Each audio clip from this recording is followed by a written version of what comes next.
What up, y'all? It is Alex, and today I want to talk to you about why I like to produce quickly.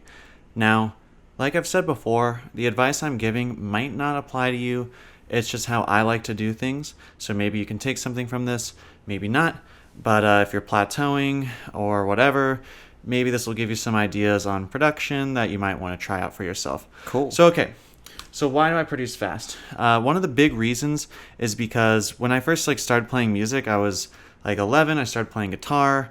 It was dope. I was playing it a lot, like a lot of rock and funk and like a lot of 90s rock music, and basically at least a lot of grunge and that sort of thing. But basically, I would get really into improvising, and a lot of times I would just sit down for 30 minutes, 2 hours, and just improvise and just really feel out what I'm doing and have a good time with it. And it was great. And so when I started producing electronic music, I realized that, I need to learn how to use this computer as fast as possible because I produce mostly on Ableton. Nice. And because when you're playing a guitar, you can have a thought or a feeling and then quickly play it, and it translates into the strings, and then you get what you want coming out of it, right? Right. And so I figured, okay, the faster I can get with my computer, the faster I can make that feeling or thought or whatever into reality. So if you know someone who's one of those super intense gamers World of Warcraft or StarCraft or whatever people play today, I don't know, and you see them on the computer going you kind of want to be like that. At least that's in my opinion. Again, everyone's different. This is just my advice, but this is just my take on it. And so when I first started on Ableton, I made a note to really try and learn a ton of hotkeys. I learned as many as I could, and I try to employ them as much as I can. And so now when I'm producing, I think most people would say I produce pretty quickly in my use of Ableton. I'm really fast with it, and I think that can just really help you translate what you're feeling quickly. And I think the faster you can do it, the faster you can keep focusing on other parts of your song and keep it moving. So when I say keep it moving, I mean another thing. I usually try and make a song in one sitting.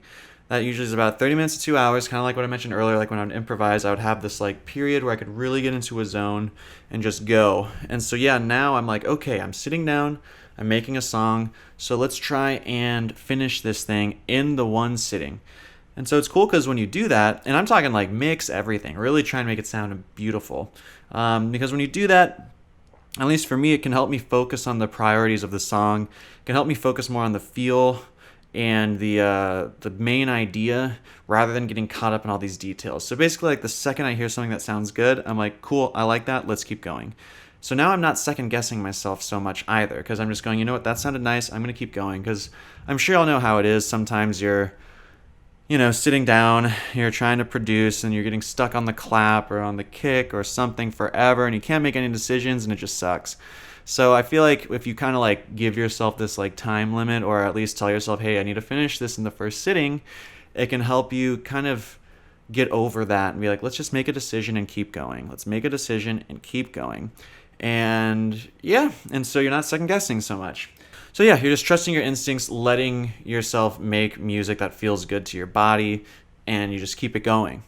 Another way I like to think of it is when you're producing, this is kind of your first time you're ever getting to hear the track. So by that I mean literally no one's heard this track before. It doesn't even exist yet when you're just making it.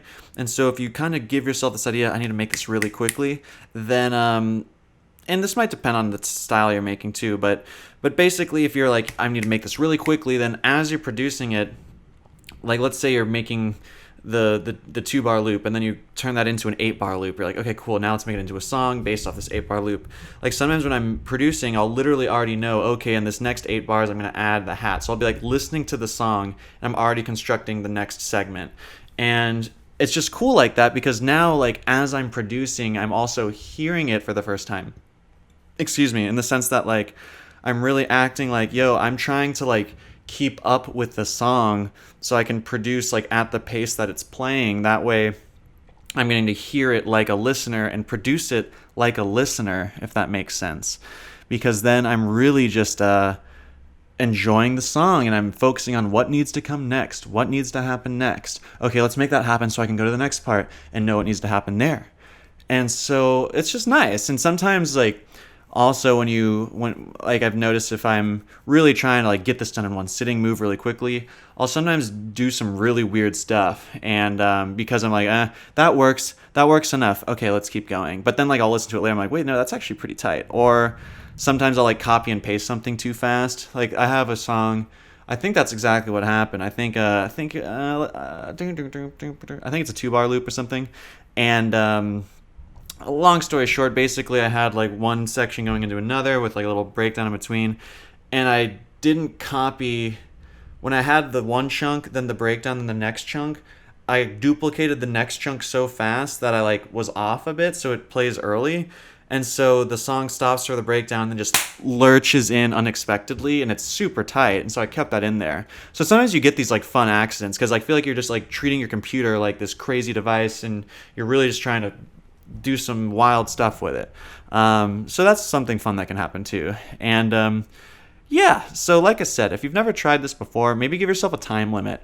Give yourself one that seems a little bit scary, one where you're like, oh, that's really fast, I don't know. And then maybe cut off a few minutes off of that, maybe like an hour, maybe 2 hours, maybe 30 minutes. Who knows? Like it could just be a good exercise if you've never tried it before. And so yeah, so for me, it seems to work out. I like it because, like I said, I don't overthink. I trust my instincts. I treat it like it's my first time listening to the track. And then it's cool too because then I can finish the track and I export it. And then if you're really being good, it can be nice to wait like a week, even 2 weeks before you re-listen to it again. And one of the cool things is since you spent so little time on the production, when you listen to it again, you might be more inclined to have forgotten like everything you did. So then you're really hearing it as a new listener, and then you're able to tell, like you're more like quote unquote objective about it, whatever that means in this context. But like I think you know what I'm saying. You're able to like hear it like you've never heard it before, like someone just sent it to you or something.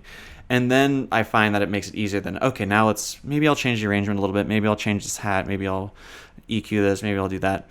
And but yeah, I think it's a good thing to try. So this is another reason why I like producing in mono. I already made a video on it. I don't think I mentioned this though. If you haven't seen my mono video and you've never produced in mono, maybe give it a watch. But basically, like part of why I like doing that too is because when you just have one speaker, there's less to think about. It's easier just to keep it going and focus on the fundamentals. So yeah. But okay, so yeah, that's my little speech on why I like producing quickly. Like I said, it's not for everyone, but maybe you'll enjoy it. Give it a try if you're bored or have never done it before. Learn those hotkeys, go quickly. First time listening to the track, export it, forget about it, listen to it later. But okay, so now, with that said, thank you for watching. Get ready for the Mama Told You release coming out. I don't know the date yet, but I'll keep you updated, but just get ready for it. It's going to be sweet. And also, I just released a video where I broke down my own track response. So if you want to watch another arrangement breakdown where I also go into like some sound design and talk about like how I made my mix sound the way it does, you can do it there. There should be a link above. But all right. Thank y'all so much. Subscribe, tell a friend, do the Patreon if you want private lessons and some samples and track feedback from myself. Links, everything you need in the description. Bye-bye.